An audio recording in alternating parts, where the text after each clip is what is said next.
아리스토텔레스라는 철학자가 이 사람은 사회적 동물이다 이렇게 표현을 했습니다. 이 사회적 동물이다 라는 이 말씀은 이런 것이에요. 하나님의 형상을 따라 지음을 받은 사람들에 대하여서 동물로 비하하는 것이 아니고 그만큼 다른 동물에게 없는 특별한 점이 우리 사람들에게 있는데 그게 서로 연계하고 유기적으로 함께하고 있다라는 거예요. 그래서 사회적 동물이다라고 말하는 겁니다. 우리가 사회생활을 하면서 화폐를 사용하고 서로가 정한 규례와 법도를 나누고 하지 않습니까? 이게 서로에 대한 배려일 뿐 아니라 함께 어울려 사는 것을 나타내는 부분입니다. 그렇죠. 홀로 살 수 없는 것이죠. 로빈슨 크루소처럼 어느 한 섬에서 홀로 있다는 것은 화폐도 필요 없고 어떤 지켜야 될 규례도 필요 없음을 의미하는 겁니다. 그러나 더불어 살면 최소한의 지켜야 될 예의도 있고 상대방에 대한 배려도 있고 뭐 그런 것 아닙니까?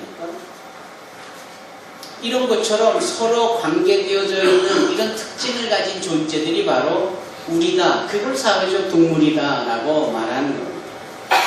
그래서 서로에 대한 책임도 있고 또 서로에 대한 대표성도 있는 거예요.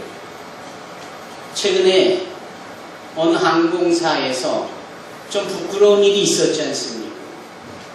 그것이 해외 토픽이 됐습니다. 그것이 해외 뉴스가 됐습니다.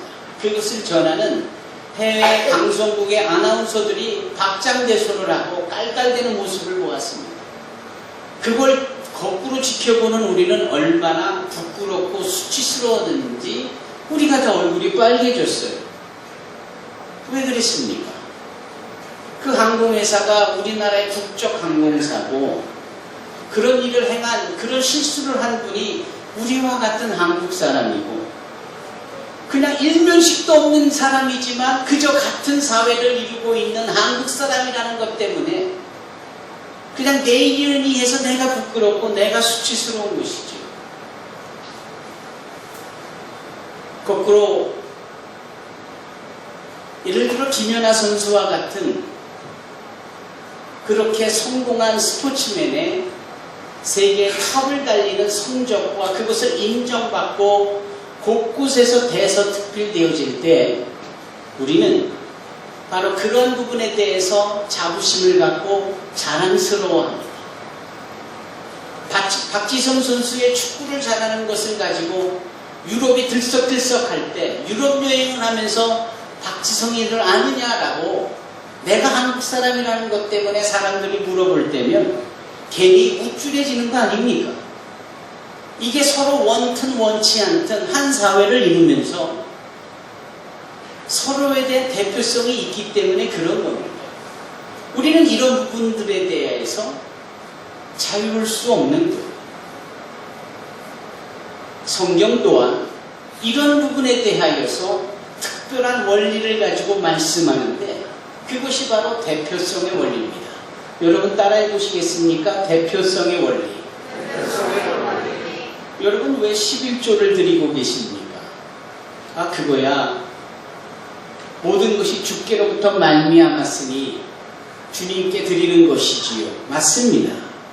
그럼 다 드려야지요. 왜 그 중에 10분의 1만 드려요? 간단합니다. 다 드리면 우리는 뭐 먹고 살아요? 우리가 필요한 것은 하나님이 다 주셨지만 우리에게 필요한 것을 뭘로 다 채울 수 있어요? 그래서 10가지 중에 한 가지를 10분의 1을 철저하게 구별하여서 대표적으로 나머지 10분의 9도 하나님께로부터 왔다는 것을 인정하며 드리는 것이 11조 즉 하나님 앞에서의 우리의 믿음의 대표성의 원리입니다. 우리가 주일날 이렇게 예배를 드리는 것은 주님께서 정하신 날에 나와 하나님의 하나님됨을 인정하는 것입니다. 그분이 우리의 모든 인생을 주관하고 계시는 주인이십니다. 그렇다면 주일만 주인이실까요? 그렇지 않아요. 월요일부터 토요일까지가 다 이 주일을 포함하여 모든 날들이 다 주님이 주관하시는 주님의 날들입니다. 그러면 허구한 날 예배만 드리고 교회당 안에서만 있어야 하는가? 그러면 우리가 어떻게 생존하고 어떻게 가정생활을 하고 어떻게 사회생활을 하겠어요? 그러기에 모든 날들이 다 주님이 주신 날이지만 그 중에 지명하여 명하신 주님이 부활하신 이 주일 아침을 우리가 정하여서 구별하여 대표적으로 하나님 앞에 예배드림으로 모든 날들이 하나님의 것임을 고백하는 겁니다. 이게 대표성의 원리예요. 오늘 본문에서는 그 대표성의 원리를 또 다르게 표현합니다. 우리 모두를 대표하여 죄 지은 자를 여기 명시하고 있으니 그가 바로 아담입니다. 이 아담은 우리 모두의 첫사람으로서 모든 인류를 대표하는 사람이에요. 그런데 그가 하나님 앞에 불순종의 죄를 졌습니다. 그가 하나님 앞에 죄를 지었어요.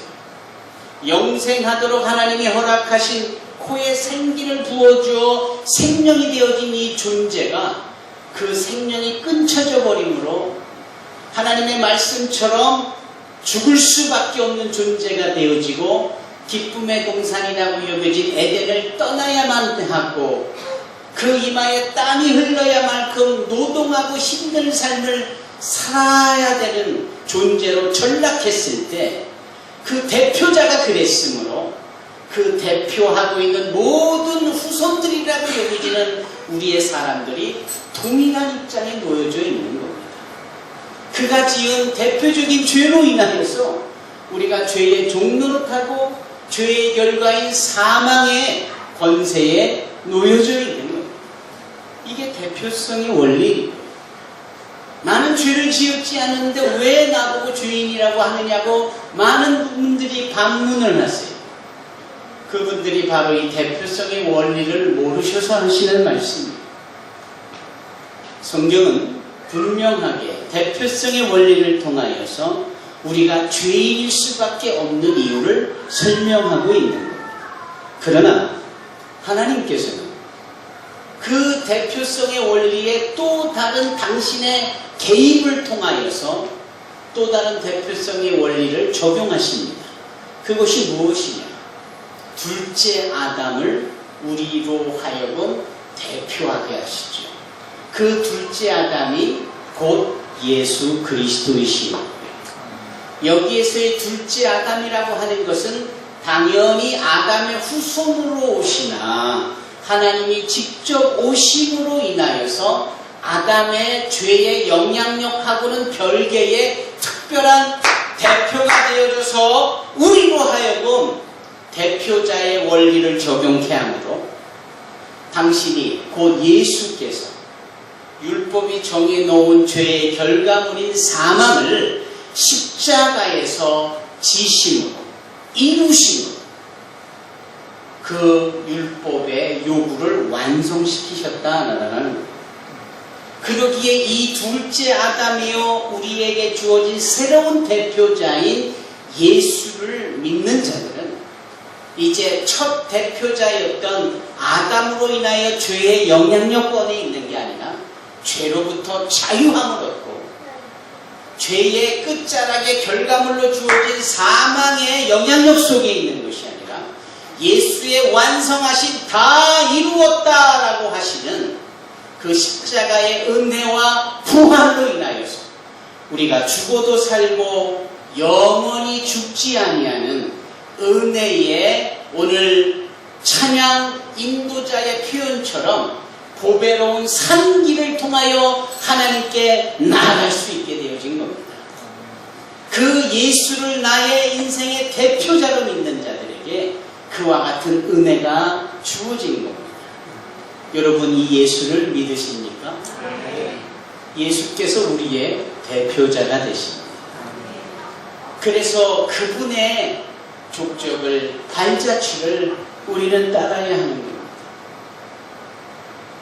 우리는 각자 개인의 정체성으로 볼 때 한 사람이 오늘 본문 12절로 19절까지의 말씀 속에서 계속해서 반복적으로 나오는 단어가 있다면 한 사람이라는 단어입니다.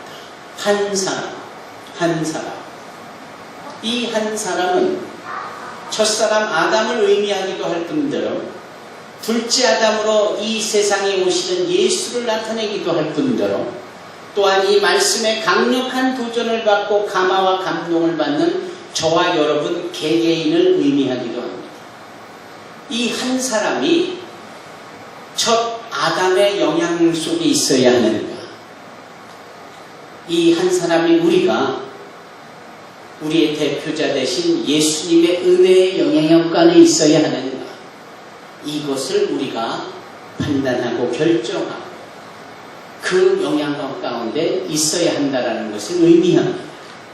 여러분들에게 이 선택의 기회가 주어진다면 한 사람으로서 어느 대표자 편에 서겠습니까? 죄를 지은 대표자인 아담의 편에 서겠습니까? 그 죄가 요구하는 사망을 지시고 십자가에서의 율법의 완성을 이루신 후에 부활하시어 그 부활의 능력을 우리에게 고스란히 부여해 주심으로 우리의 산소망이 되시는 그 예수님의 편에 서겠습니다. 오늘 본문은 이 새해 아침에 우리에게 그것을 요구하고 계십니다.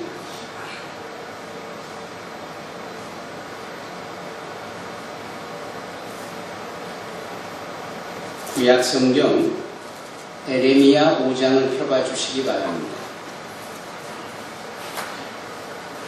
구약 성경 에레미야 5장 제 성경으로는 1057페이지입니다. 에레미야 5장 1절의 말씀 다 찾으셨으면 한 목소리로 읽겠습니다. 시작. 너희는 예루살렘 거리로 빨리 다니며 그 넓은 거리에서 찾아보고 알라. 너희가 만일 정의를 행하며 진리를 구하는 자를 한 사람이라도 찾으면 내가 이 성읍을 용서하리라. 하고 아브라함의 조카인 롯이 머물고 있었던 그 소돔성에 의인 10사람이 없어서 하나님의 심판이 임하였습니다. 여기 에레미야 5장의 말씀에 따르면 에레미야 선지자를 통하여서 10명도 아니라 하나님은 단 한 사람을 찾으신다라는 거예요. 한 사람. 바로 저와 여러분 이 한 사람을 지금도 찾고 계시는 줄 믿습니다. 다만 찾고 계시는 그 한 사람이 아담의 편의 선자일까요? 아니면 당신의 예비하신 우리를 대표하는 예수 그리스도의 편에 선 한 사람을 찾으실까요? 여기 에레미야서 5장 1절에 따르면 정의를 행하며 진리를 구하는 자 한 사람이라고 있습니다. 당연히 우리의 대표자 되시는 예수 그리스도 편에 선 한 사람을 찾지 않으실까요? 여호수아 7장에 등장하는 아간 한 사람. 그 때문에 아이성을 함락 못하고 거꾸로 36명이나 죽임을 당하고 3,000명이나 되는 이스라엘 백성, 하나님의 택한 백성이 주랭랑을 치어야 되는 부끄러운 패배를 맛봅니다. 한 사람 때문에, 한 사람. 요나 한 사람 때문에 하나님의 말씀에 불순종하여서 니느웨로 가라는데 거꾸로 다시스로 가고 마는 이 한 사람의 불순종 때문에 그 같이 배를 탄 수많은 승객들은 영문도 원인도 모르는 채 혼비백산할 만큼 사지를 경험해야만 했답니다. 한 사람 요나 때문에. 나 하나쯤이면 괜찮다고요? 천만에요. 나 때문에 우리 가정이 힘든 것은 아닐까요? 나 한 사람의 영적인 게으름 때문에 하나님의 교회가 더 건강하게 더 기쁨으로 세워져 갈 수 있음에도 그러지 못하는 것은 아닐까요? 나 한 사람으로 인하여서 이 사회가 공의가 물처럼 흐르지 못하고 정의가 하수같이 흐르지 못하는 일은 아닐까요? 나 한 사람 때문에, 나 때문에. 어느 선생님이 학생들을 데리고 운동장에를 일부러 나갔습니다. 얘들아, 저 운동장 끝까지 우리 한번 큰 소리로 소리쳐보자. 내가 공부를 하는데 너희들이 내가 가르치는데 너무나 졸고 있고 자세도 바르지 않고 좀 우리 소리를 함께 질러서 원기를 회복하고 우리 맑은 정신으로 다시금 돌아가서 교실에 들어가서 공부하자꾸나. 이게 목적이 되어져서 선생님이 학생들에게 한 목소리로 외치자라는 것이었어요. 자, 하나 둘 셋 하면 외치는 거야. 하나 둘 셋 하고 외쳤는데 선생님밖에 안 외쳐요. 이 애들이 다 뭐하고 있었느냐. 아, 귀찮은데 뭐 나 하나쯤 안 외친다고 뭐 소리가 안 날까? 그런 생각을 하는 아이들이 다였다라는. 아무도. 옛날 중국에 그런 재밌는 이야기가 있잖아요. 왕이 잔치하자고 집에 가장 잘 익은 술을 다 한 병씩 가져와서 이 큰 항아리에 따라서 우리 그 술을 마시면서 파티를, 연회를 즐기자고. 그랬더니 아이고 그 좋은 술 내가 왜 갖다 바쳐야 돼? 물이나 한 병 바쳐도 되겠지 뭐. 다른 술과 섞어진들 뭐 누가 알겠어? 그래서 다 가져온 그 술이라고 여겨지는 것을 항아리에 넣고 마셔보니까 웬걸 맹물이 아닙니까? 그 안에 있던 신하들이 하나같이 똑같은 생각을 가지고 물을 가져왔다라는 거예요. 물을. 나 하나쯤 주일 때 예배에 빠진들, 그 나 하나쯤이라고 생각하면 여기 이 예배당의 자리가 텅텅 비지 않겠습니까? 나 하나쯤 전도라는 사역에, 봉사라는 사역에, 헌신이라는 사역에 요청되어짐에서도 그것을 거부할 때 도대체 누가 주의 일을 한다라는 말입니까? 이렇게 한 사람은 정말 중요한 겁니다.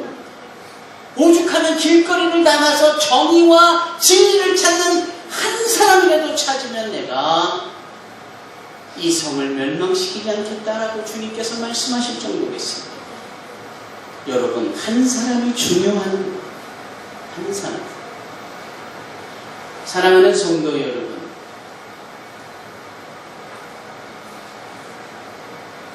요셉이라는 자를 한번 생각해 보십시다. 그 요셉이라는 한 사람이 형들에게 배반당하고 팔려가요. 억울한 일에 음모에 빠져서 지하 감옥에 갇혀요. 뭐 삶이 그렇게 기구합니까? 나이 어림에도 불구하고 인척도 없는, 적도 하나도 없는 그런 애굽의 종으로 팔려가서 그것도 모자라 오해를 받고 억울하게 누명을 쓰고 감옥에 갇히는 일들이 있고, 자기에게 은택을 입었다라고 여겨지는 자에게 제발 나를 좀 기억해달라고 해도 까맣게 잊고 기억지 아니해서 계속 그 감옥에 갇혀져 있어야 되는 이 요셉의 입장에서 보면은 얼마나 괴롭고 힘든 삶이었겠어요. 그럼에도 그는 항상 하나님 앞에서의 대면의식을 가졌습니다. 지금 하나님께서 나와 함께하고 계시는구나. 지금 하나님께서 나를 지켜보고 계시는구나. 오늘 대표 기도자의 말씀이 기도의 시작전이 민수기 6장 아닙니까? 여호와의 그 얼굴을, 그 낯을 나에게 향하여 드시사, 이거거든요. 그렇게 하나님 앞에 대면 의식을 갖고 있는 자들의 이름을 구태여 불러본다면 네오빌로라고 해요. 하나님을 사랑하는 자. 그 누가복음의 수신자요, 사도행전의 수신자 데오빌로가 하나님의 얼굴을 보면서 하나님을 사랑하는 자입니다. 구약성경에 보면 야곱이 그 야곱 강가에서 하나님의 얼굴을 보았다라고 하면서 분이엘이라는 표현을 쓰지 않습니까? 분이엘. 이게 한결같이 우리가 어디에 있든 무엇을 하든지 하나님의 얼굴을 보고 있다라는 것을 의미하는 거예요. 그럴 때 흐트러짐이 없고, 그럴 때 죄성은 온당한 데 없고, 어떤 유혹이 주어져도 그와 같은 것들로부터 나를 지켜낼 수 있지 않겠습니까? 이런 한 사람 때문에 보디발의 집이 부흥하는 겁니다. 이런 한 사람 때문에 애국이라는 큰 세상이 부흥하는 거예요. 7년 동안 흉년이 들어도 이 한 사람 때문에 먹을 것이 풍부하고 주변 국가들을 살려낼 수 있는 입장까지 되는 겁니다. 요셉이라는 한 사람 때문에. 여러분들은 도대체 어떤 한 사람이 되시렵니까?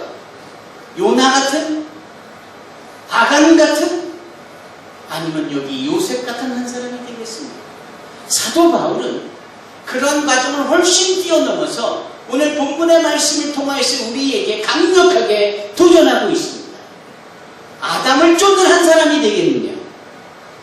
우리의 은혜의 구원을 베푸는 대표자이신 예수를 따르는 한 사람이 되겠느냐? 여러분, 너무나도 자명하게 우리는 후자를 따라야 되지 않습니까?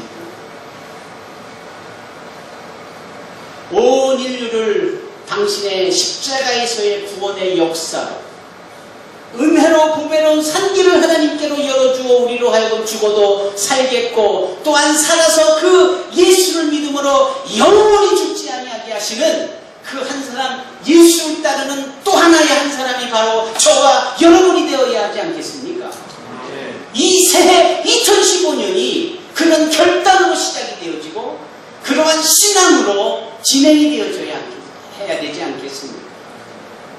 이것이 본문 말씀을 통하여서 성령으로 우리에게 요구하시고 감동을 주시는 말씀입니다. 기도하겠습니다.